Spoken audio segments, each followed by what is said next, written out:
a very warm welcome to this particular webinar. I'm delighted to have you here to talk about the Riemann-Thomann model and how we can nurture human diversity and turn it into a superpower in effect. So I'm particularly thrilled that my colleague Sylvia Holthoff, who also does a lot of work with a Berlin-based organization called Lotse Berlin, is joining us today, as well as Robyn Kemp from the Social Pedagogy Professional Association, both of whom have used this model really extensively in their work, and will give us a bit more of an insight into why we feel like this is a very helpful model, particularly during turbulent times. In terms of the webinar structure, it's the same as usual. I'll give a brief outline of the model, and then we'll have a fishbowl discussion with Sylvie and with Robyn, and then we'll extend that to include you as well in the wider exploration, and try and work out some key learning points. Okay, so here we go then. Basically, this model has been developed by a German psychologist called Fritz Riemann in the 60s, and been further developed by a Swiss psychologist called Christoph Thomann in the late 70s, I think. So it dates back a little bit, but in terms of its relevance, we felt like it has a lot to offer that still stands, and that makes it particularly interesting in lots of ways. So the origins of the model come very much from a clinical psychological background of working with people who are suffering from anxieties, different types of anxieties and fears, and exploring how to overcome those fears. And Riemann kind of found that there's anxieties along two kind of particular spectrums. So one was around continuity, and people's anxieties or fears around kind of commitment and that kind of sense of continuity, as well as on the opposite side, people's anxieties or inability to deal with change, that sense of feeling overwhelmed. Now, what's very important to say as well is that this model isn't just about clinical psychology, and particularly the later development by Christoph Thomann has been very much about, like, how can we actually use this to better understand personal preferences and people's ability to kind of respond in certain situations, depending on what that situation might require, whether that's a situation that requires persistence, or whether that's a situation that might require more for us to be able to deal with change, to cope with that. So basically, on the continuity change spectrum, the continuity aspect would be about sort of people preferring to have things be reliable. That might be people, might be me being very reliable, being very persistent, trying to stick with what I've tried out or what I feel like is the right thing to do, the right response in a certain situation. Might be a preference to kind of be very systematic, if that makes sense. So that kind of need for structure, for organization, for security is one that we can probably all recognize. And for those people, change can be quite difficult, particularly if they have a strong need for constancy. And so that can lead to feelings of insecurity. And it's important then also to recognize that there are certain strengths within that preference of continuity. So focus on accuracy, focus on being very persistent, the ability to create clear structures, that kind of stuff. Yeah.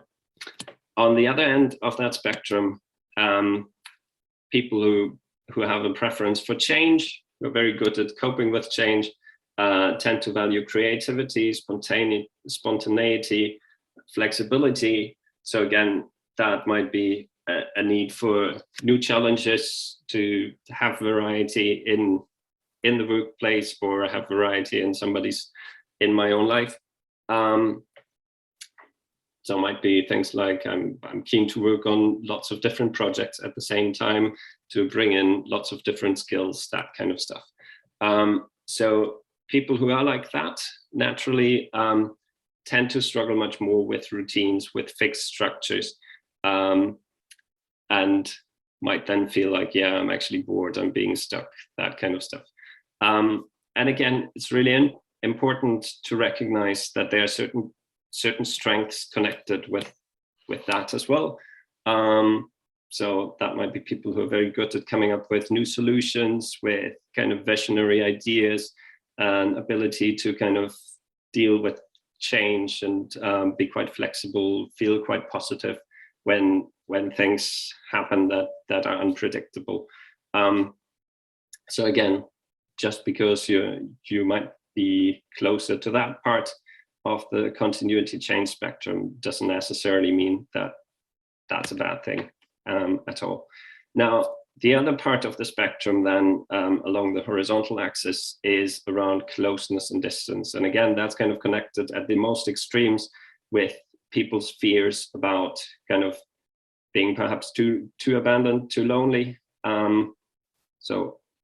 Or that fear, that anxiety that comes with social situations and being too close to other people. But again, the question is, what might this normally mean in typical everyday interactions? So the need for closeness might mean that people value harmony, they enjoy belonging to groups, to their community, to their team, whichever group that might be.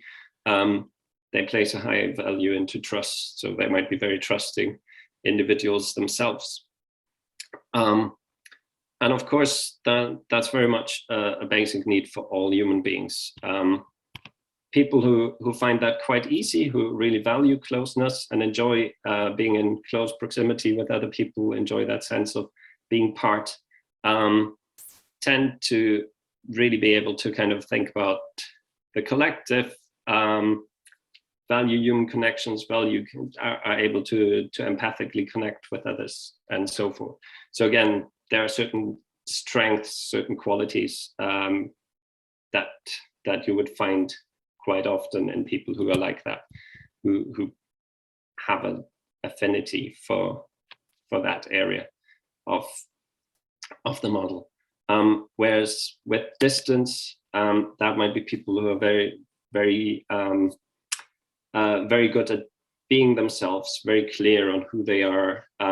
They're perhaps taking pride in their individuality, enjoy that sense of autonomy that's very important to them, that sense of self-determination, and so forth. So again, that need for distance is very much related to people's ability to just be who they are and not kind of feel like they're being absorbed in a big group of people where they have to compromise who they are in order to fit in, if that makes sense. So there are certain strengths, again, that come with that ability to just kind of perhaps get out of groupthink situations, to kind of look at your own individual differences and respecting individual differences of others. The importance of critical thinking might fit in there as well, in terms of you need to be able to extricate yourself from everybody else in order to be able to do that. So in a nutshell, this is kind of the model, and where it helps in particular is when we either work as individuals, supporting, for instance, a person that might struggle with particular social situations, or in particular contexts, they might struggle with change, or they might struggle with the lack of change. So we can use that model there. Importantly, we can also use it in a team context to kind of better understand who is part of our team, what are our natural preferences. So we'll hear a little bit more about that in a second from Sylvie. The one last thing that I want to just briefly say is that this is not supposed to just typecast people, and there's recognition within that we all have a natural kind of home zone, if you want. the kind of quadrant where we might feel most at home, if you like. But that doesn't mean that that applies to us in every single situation. And it certainly doesn't mean that that's where we're stuck. So the idea is very much as well about like, how can we actually extend our home zone? What might be the areas in which we really need to grow further in order to be able to deal with whatever life might throw at us. And we can't always pick and choose. We've seen that in the pandemic, that we can't always kind of remain where we are, because there might be situations where suddenly the world changes. Suddenly that need for closeness is a lot harder to meet than it was before. And that need for distance it trumps everything else. And then the question is like, how do we actually respond to those situations as well? So I'm just going to pause the screen sharing now and pass you on to Sylvie, and yeah, we'll hear a little bit more about how Sylvie's been using that model with her team in Berlin. Okay, thank you, and hi to everyone. Yes, I've been using the model in different kind of contexts in the last few years with 2 different counseling teams. And I introduced it in a time where there was no turbulence, where there was a conflict just before, but where I was making sure that it had eased up a bit and that people were feeling quite reasonably comfortable within themselves and within the team. And I love this model because it has so many different layers and is so helpful in different kind of situations and different perspectives. And as Gabriel has been saying, it's on an individual level that I use it, and on the team level as well, and which is very much interlinked, as you probably know and can assume. The thing is, I explain the model to the team, and it's actually a model which is quite well known in Germany, but not that much applied in the sense of using it to stir teams. And I asked the people to do a questionnaire that has been developed in Germany around the Thomann-Riemann-Kreuz, and we actually translated it in ThemPra as well, to work out for themselves where they are placed in this cross, so where their homeland is. And before I asked them to place themselves anonymous in the cross, so I let them make the cross and don't put any names towards it. We go together what kind of benefits each kind of place in the cross actually has, like Gabriel's been pointing out. Like, for example, the person that is more on the distance scale and more for flexibility, for example, is someone in my team who's able, who's more analytic, who stands out more of the group, doesn't sort of let himself or let herself be pulled into the dynamics that much, and has a more courageous attitude toward change.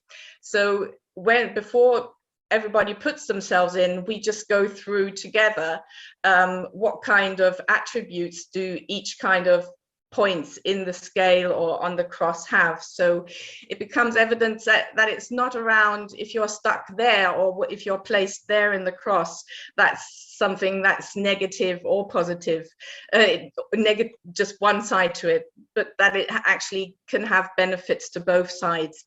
So it's around creating, for me, it's around creating a consciousness in the group for what kind of homeland the other team members have. And in regards to when we are in discussions around a certain kind of topics, it's often related to by the team that when they get sort of stuck in a discussion, they say, oh, I understand at the moment, or you can, from what they're saying, you can see that they're acknowledging where they think that person is in that kind of cross. So there's a kind of understanding for each other what kind of need that person has in that moment, but it's also around looking at what kind of potential can we develop as a team to support someone to develop from that homeland, because Thomann and Riemann are saying that actually where your homeland is, your opposite is actually what you often aspire to, or where you would be. Like people who are more on the distance scale, for example, often like to be more part of a group, get a sense more of a group feeling. And vice versa, those people who are more on the inside sometimes would like to be more courageous, to stand out with their own opinion, things like that. So there's something around using it as a consciousness around what do we have in the group as needs of the homeland, but also looking how can we support each other so it actually becomes a sense of growth. So that's how I use it in the group, but I also use it in the individual conversations when I have supervision. And supervision from a German context isn't supervision, have you done this, or why haven't you done that? It's very growth orientated, looking at the needs and strengths of the person that's being supervised. And that's where I use the model as well, in the sense of putting it on the table and saying, so when we were in that kind of process last week, where were you there, and what would you have needed to go more towards your growth direction? So I think it's a multi-dynamic kind of model. And sometimes when the group feels, my current team feels that they're sort of falling apart, or they're not that close, not working that well together, they actually look at that model and look at what do we have to do so that the team, everybody feels included in the process, in what we're doing. So what kind of attributes do need to be valued more again?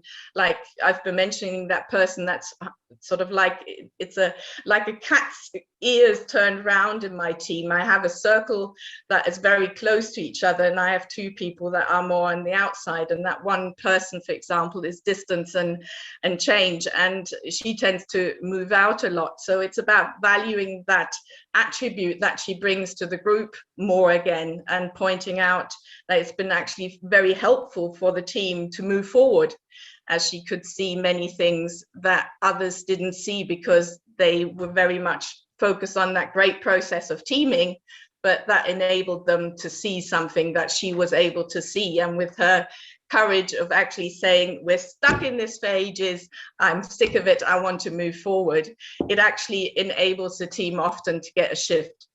So it's something to, I think it's a model good on the outset. I tend to like to introduce it when it's not in a hot phase, where people, as I said at the beginning, are quite comfortable within themselves, within the team, as I find it helpful as minds and emotions are more open to things like this.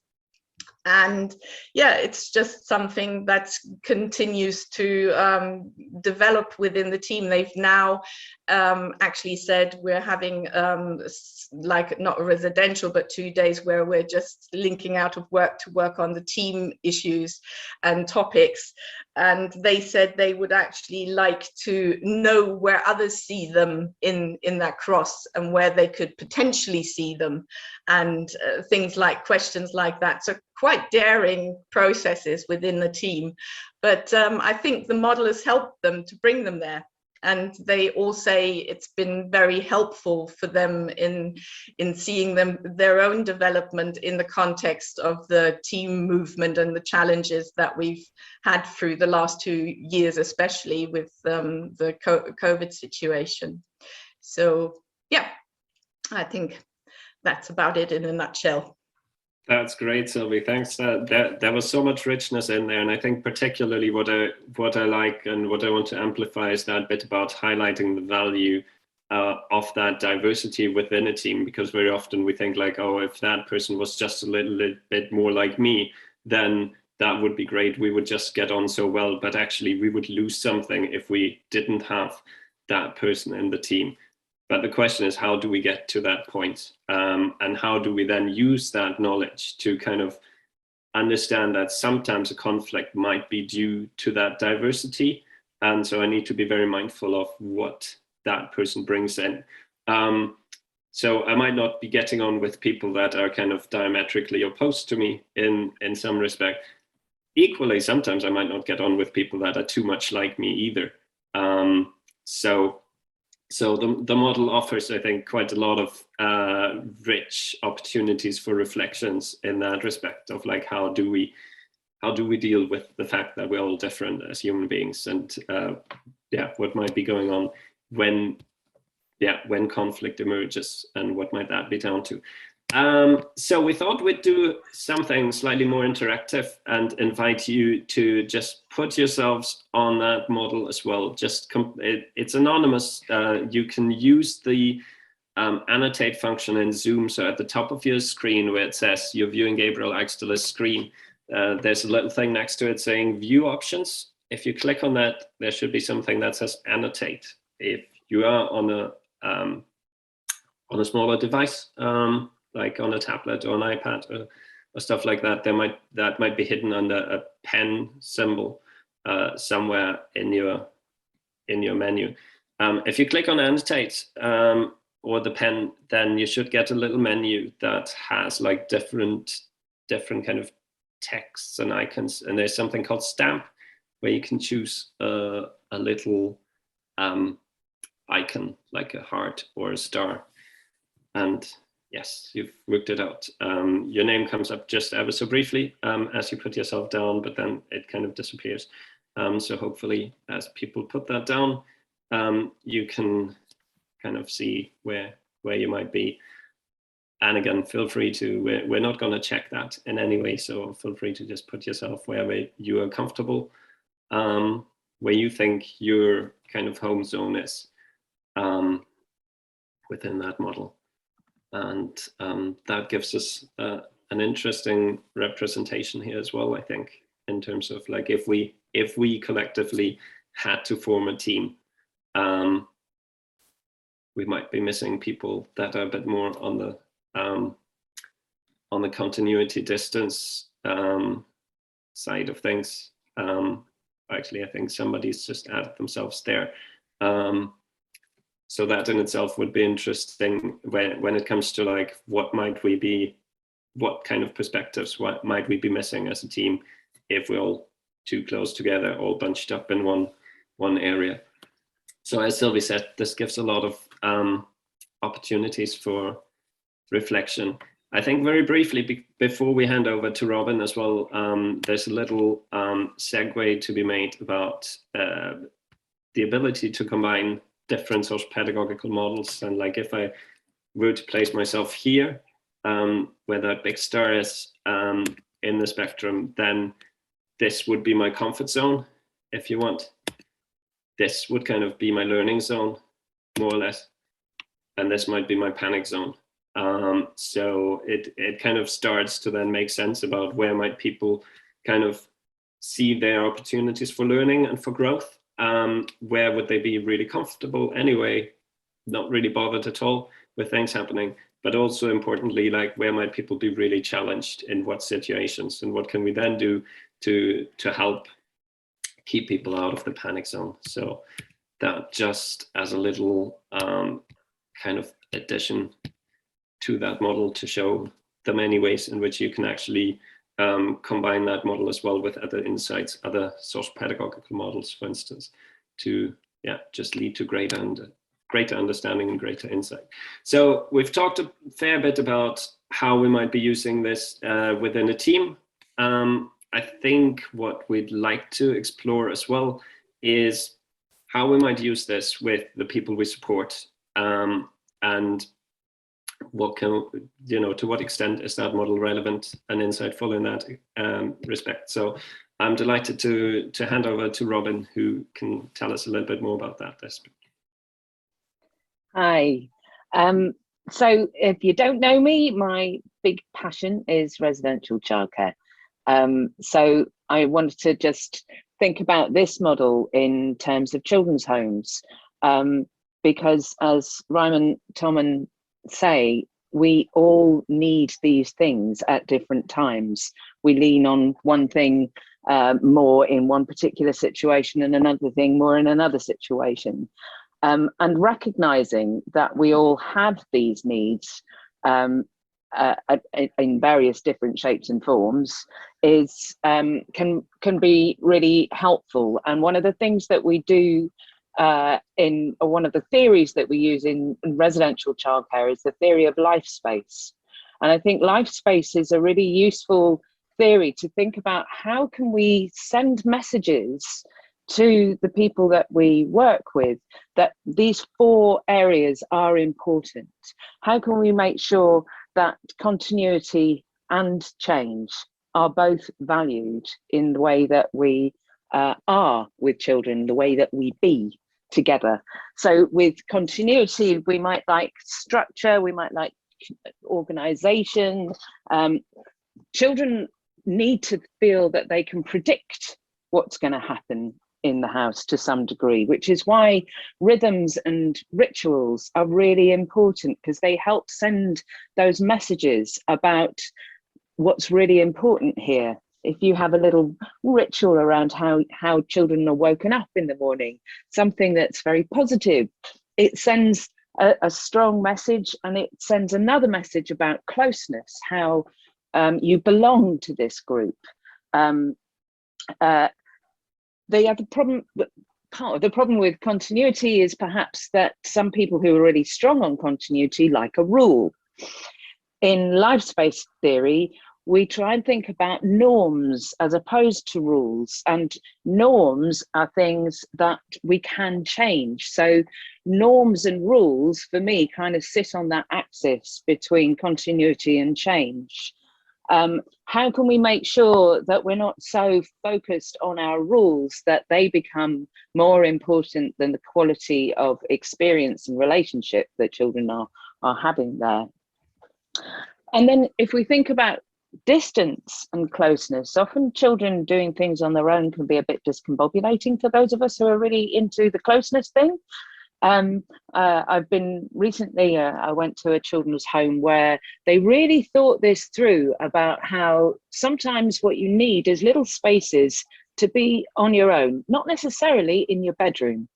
So this children's home has some beautiful little spaces where you can be on your own in a darkened kind of area or in a light area, and also little areas where small numbers of people can get together. I recognize not every house has the capacity to be, physical capacity to be able to do that, but it's about being able to send some messages about the value of all 4 of these conflicting aspects, and perhaps also to see conflict as a cue and an opportunity. So where Sylvie was talking very much about how she used this model as a way of trying to better understand the conflict and draw the positive things out of that, and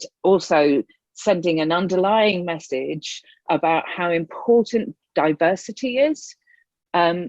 These kind of things we can do in a proactive kind of way when we're thinking about what are the little things we can, and it is attention to those little things that we might ignore otherwise that can really help to develop a culture that values both change and continuity, closeness and distance. I think that's probably it for now.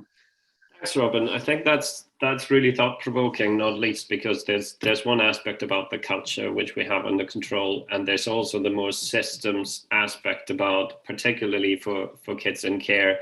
Too often the expectation is that you'll be there temporarily, and that we might move you at a moment's notice. So being able to deal with change really well, being able to keep distance, is kind of almost the quality that the system promotes over all others.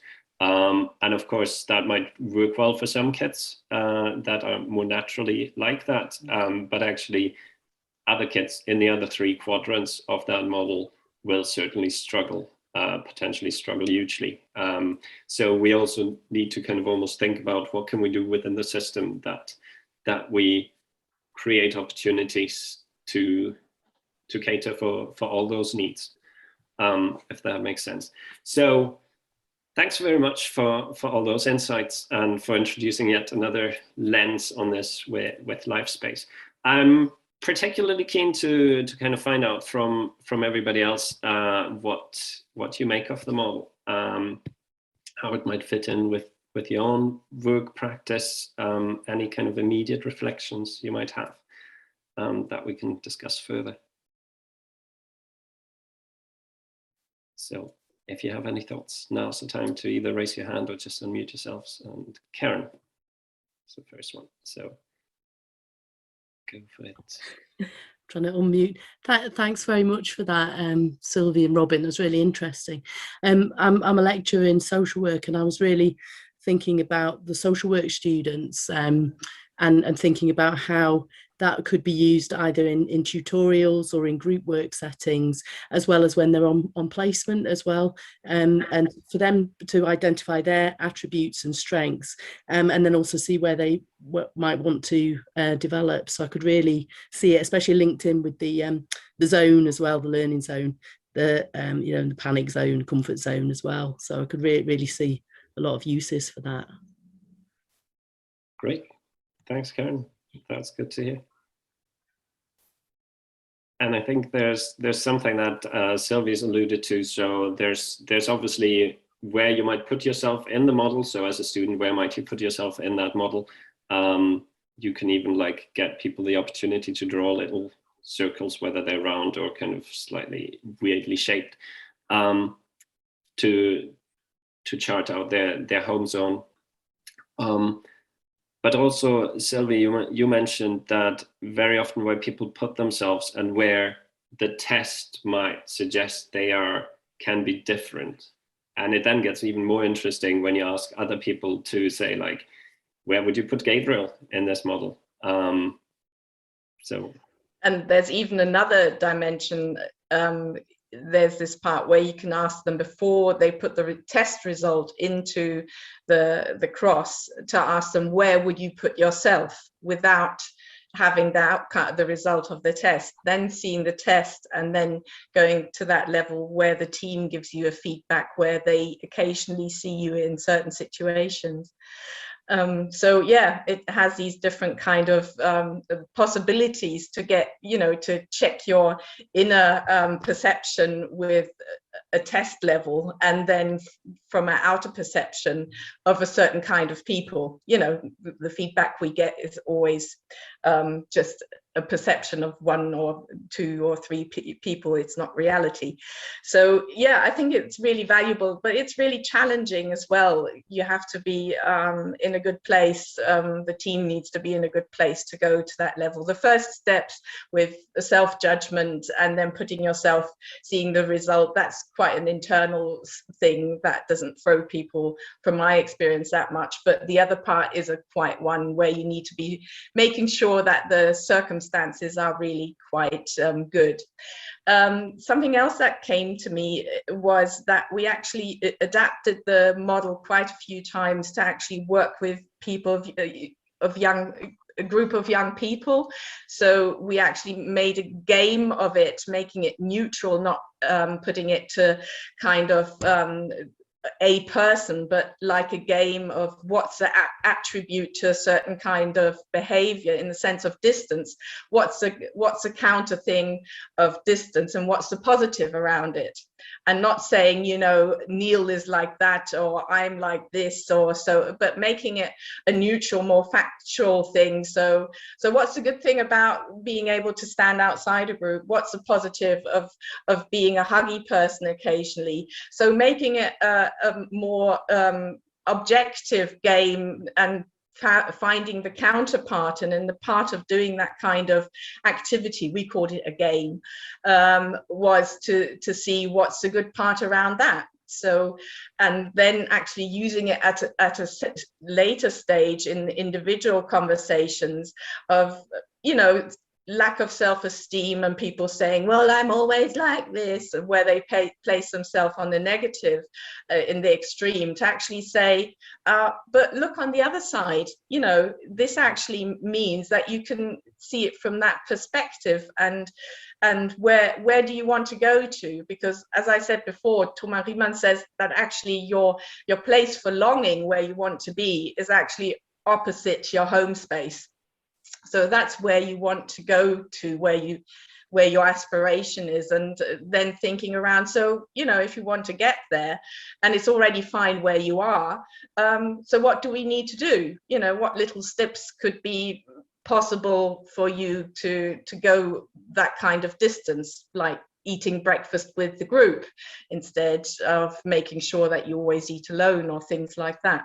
Not talking in big ones, but thinking of Robyn's aspect of everyday small steps, looking at small goals, thinking around, like I said, participating in a meal maybe once a week instead of not participating at all, and things like that. So it can be really easily adapted, but likewise with the learning zone model as well, I think that's a great one to work with groups and individuals, using it in a visual way as well. Yeah, it certainly makes the model more dynamic, because I think that's the key part about this, is not to just kind of put people in certain drawers and say you'll always be there, but actually to use that as an opportunity for dialogue and for development, as Sylvia was saying, and to look for those little moments in the everyday where, yeah, you might have a different need to your usual need for change and closeness. And perhaps there's also situations where you just really want things to just stay the way they are, and for you to be on your own. And then how can you also meet that need? We're, as human beings, we're really complex. And yeah, we're not just one thing. Great, Lillian. The piece of insight that I got was, I don't know which of you had said it, about, you know, where you are positioned. Sometimes it's the opposite that you're desiring, and that's causing you the internal turmoil, you know. And I'm just thinking of a person that I'm working with at the moment who is actually, they're in a secondary school situation, but they're actually on the outside of the social circles, and they find it so difficult to be in that social distance.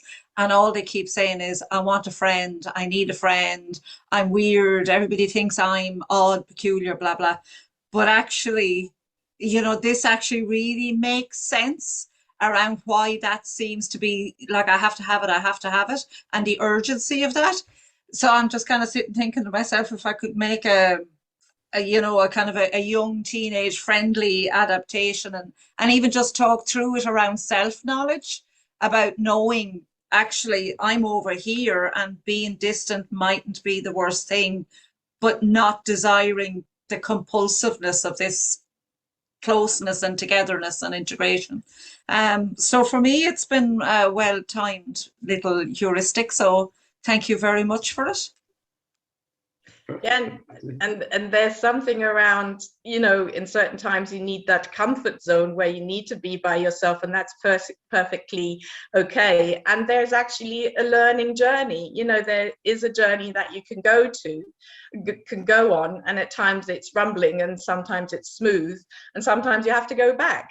So I think it's a model where you can visualize that so nicely. And it's interesting, Sylvia, what you're saying about, you know, like when, you know, that comfort zone, the growth zone, and then the panic, it's almost, you know, for this particular person, that when they're in a situation to get what they desire being involved, they actually go into panic. You know, so it's just to kind of creep up out of that discomfort of being where they are into just that little bit of growth. So yeah, it's been really, really helpful, really helpful. So thanks for that. Yeah, thanks for that example, Lillian, because I think it also reminds me that, like, when we might feel like, actually, I'm quite happy to be on my own, but I'd also like to have a little bit of the social. Maybe a good person to find would be someone who's a little bit similar, rather than somebody who's got a big circle of friends and just needs everybody completely close, because that could feel really stifling as well. So again, it's about kind of, you can almost start to use the model to kind of help people think about like what might meet their need in the best way, so that it's not kind of just being confronted with the complete extreme, because that might then just, yeah, send people straight in their panic zone, as you said. Yeah, maybe it's the first time around, the being close to something or to someone could be a cat. You know, pathways are so different. But I do think in it as well is there's a piece about accepting this is where I am and that's okay. Particularly when we've got such a social world, well, or at least it presents itself as being social. You know, your 2 million followers on whatever platform you're on, etc. So it's actually probably quite a good thing just to think about, like, this is me and I'm okay as well. So yeah, it's a nice one. Yeah. If I may, I think the other way of looking at it is looking at children through this lens, and often what I've been supporting children's home staff with doing at the moment is when you have that young person who perhaps comes in new and they seem to be really distant and they don't want to get involved in all the closeness stuff that we're trying to do for them, and we can see them as difficult and recalcitrant and not engaging. That's a word I wish would be deleted from social work language, but frankly, this I think really helps us, just as Sylvia was saying, just to move a bit closer to where they're at, to understand and appreciate where they're at a little bit more. And yeah, it's that freedom to make your own choices when you come into a place that has got rules or norms. It's really difficult to know how you can make choices. So some of the things that we might be doing might actually be pushing people further towards the distance level. So it's about using this. We can use this model in so many different ways to understand and appreciate where people are at and what they might need in that moment. Yeah, absolutely. And I think that's kind of where I may just make the one and only football analogy in this webinar. Yeah, unfortunately, the thing that you put down earlier has disappeared, but it's just so important that within teams, we actually have that kind of diversity, that we've got someone in each quadrant, because those will be the people that can actually really understand what might that be like for a kid that comes in and has that need for distance much more than most of the other kids might that we normally deal with. So that bit about being able to kind of see the world from a little bit more from that perspective is really, really important. And it's a little bit like a football team in that we need to have everything covered. We need to be dynamic enough so that we can move a little bit around depending on what the situation requires, so that we're not just statically stuck there. But actually, we need to also make sure that no matter what might happen, no matter where the ball might be, that we're able to kind of get there and support that particular child or young person or adult on their journey, starting from where that person is. That's the bit that's always important in social pedagogy. We need to start from where the other person is. We can't just expect them to come over to our side because that's where we feel like all the action is, and that would be really cool for them. We need to start from where they are. Sylvia, I saw you had your hand up. Yeah, I just want to bring in one aspect which I think is quite important as well, that when young people come into care, I think they often come from a really mixed up place. So I think if we put ourselves in that cross I mean we in this group, it's coming from an adult mind, an adult character, and we've sorted ourselves to a certain extent. This is things that we don't want in our life. This is where I'm settled. The young people that we get, they have probably a very unstable home. They've experienced no food in the fridge. They've experienced their mum is there when she says it, the dad isn't there when he says it, vice versa. So I think when they come, they need a kind of phase to actually accept where they are and move forward from there. And it's not this, that's who they are. They need to get themselves sorted, you know, calm down, find out who am I actually, without these kind of all disturbing influences that I got from my former family. So I think that's an aspect to take in as well when using this model, because they haven't sorted themselves. They need us to sort themselves. And it might be, you know, the model might be, this is where they are now, and let's find where you want to go to. So that's, I think, a different kind of aspect that needs to be taken in consideration, that my homeland, when I put it in, or my daughter, for example, who's, I think, has grown up in a quite settled home and everything, she would be more settled to put something into that cross than maybe someone who's experienced really adverse upbringing circumstances. Yeah, makes sense. Any other thoughts? Any further reflections from people? Ariana, you just put in the chat that you recognize the position is dynamic, but wondered if a person is likely to position themselves in the same place, say, if asked for work from a work perspective or from a personal preference perspective. Sylvie, what do you think? Oh, well, yeah. Robyn, you've started. Robyn, go for it. I haven't read it yet. I would say context is everything. So absolutely, no. We're not the same people in different contexts. And, you know, how we're feeling, how tired we are, how hungry we are, will also have an impact on where we stand in that model at a particular time. But we do have a kind of general sense of where we might be on that cross at work, and we might have a general sense of where we might be at home. I'm much more happy with change at work than I am at home. Frankly, right now, I've got some building going on next door, and this change has not been pleasant. And we were talking about the pandemic. You know, for those of us who are into closeness and continuity, that got all thrown out of the water, didn't it, during the pandemic? There was no closeness. There was all this change that we had no, what's the word? Control over. So I think that then puts us into different places. And I think personally for me, the pandemic has made me be much more distant, much more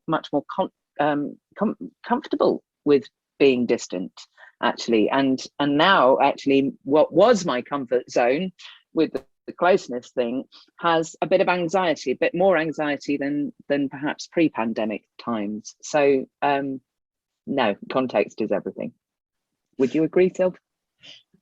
Yep, but I haven't experienced anyone at work who was, let's say, here in the cross, and then what I saw of them privately, or what the glimpse that I got were here. They would be somewhere around there, in that, from my perception, because we don't do this private kind of conversation around it, but it was pretty close. Some people who felt quite happy with change in work would be similar in the private area, for example.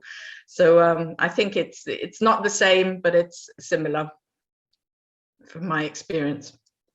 Yeah, and I think the more we get to a point where employers value and actively recognize that it's important for employees to bring their whole selves to work, you're kind of hopefully seeing more people that wouldn't put themselves at very different parts depending on whether they're at work or in their personal life.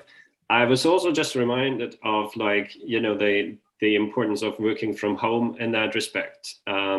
Has probably changed some of that for people as well, particularly for people who would be much more social and much more valuing that social side, who might now just kind of see their team on screens like we do now. So there's probably also something there that has changed in that respect. So it'd be interesting to see what your perspective is, Ariana, and what your experiences might be when you explore that with other organizations or within your team. Yes, thank you. That was interesting. I find the whole hour quite fascinating. Actually, it's thrown up quite a lot of questions for me. Maybe how I would actually use the tool within my team. I have a wonderful team of people, very, very open team, but also a very remote team in many senses. And I mean geographically rather than you know, on screens. So I'd just like a bit of time to think about it and see how, you know, see what transpires, really. Yeah, great. That's good to hear. Yeah, do let us know on that journey. I suppose immediately thinking about it, I mean, one of the things that would strike me is that it's like in anything, you see glimpses of people's, you can get glimpses of people's snapshots and times, you know, the whole dynamics are going to change depending on what happens externally, you know, where you are, what's going on in your life and all sorts of things. So I think helpful, but how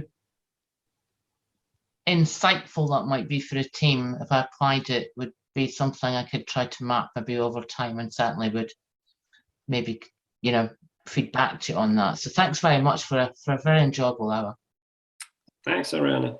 That's great. Great to hear. And yeah, we're always curious how people get on with those models. So whenever you do try it out, it'd be really interesting to hear what your experiences are with it.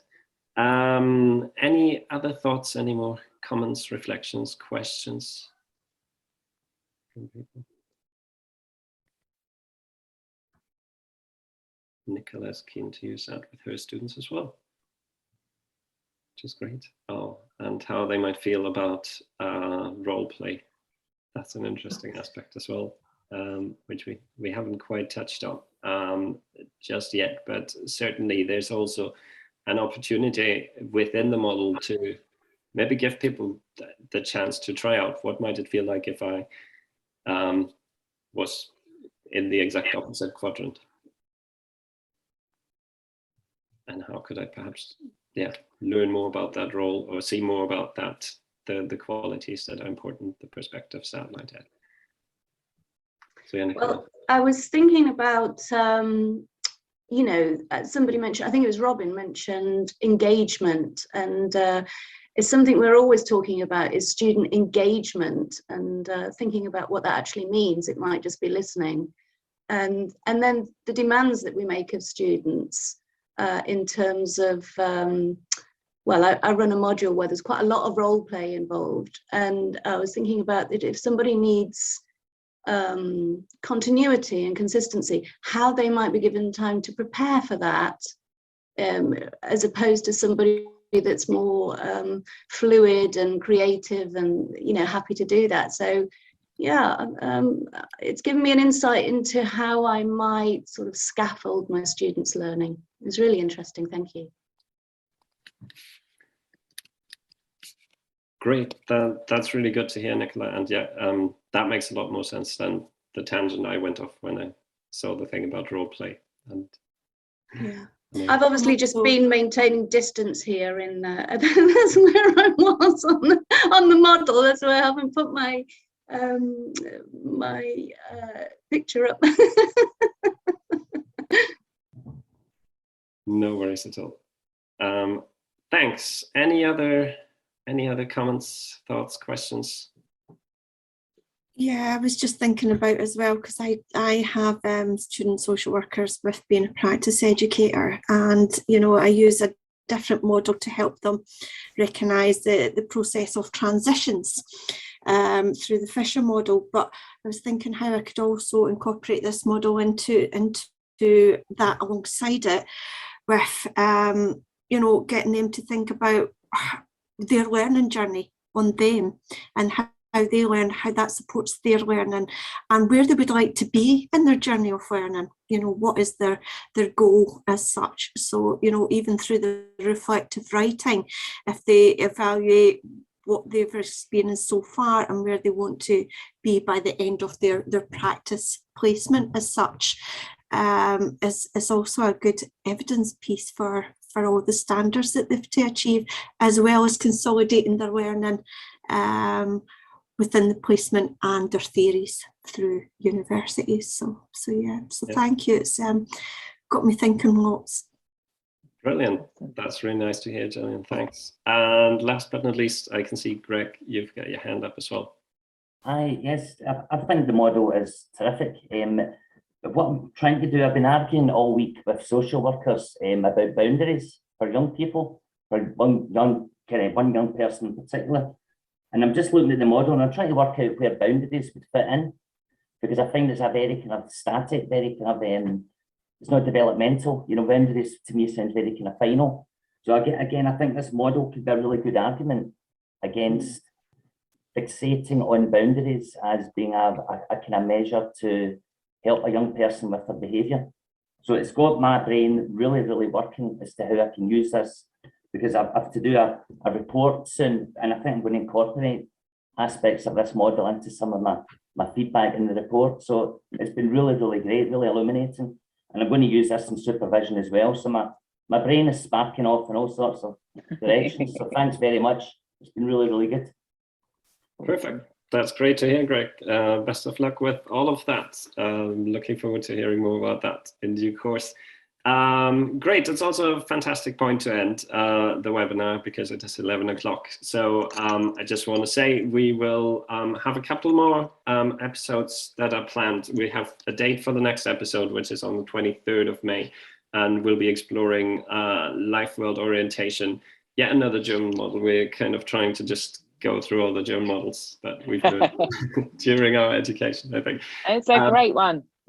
It is a great one, so do join us for that as well. It's again 10 to 11, and then I'm hoping to have one more webinar before the summer break, probably on children's rights and a particular model around children's rights. I'd like to just say a huge thank you to Sylvia and Robyn in particular for joining us and sharing your perspectives and experiences and insights. And generally a huge thank you to all of you for joining us and contributing to what's been a really, really fascinating conversation. So thanks a lot and enjoy the rest of your day. And I hope to see you again soon.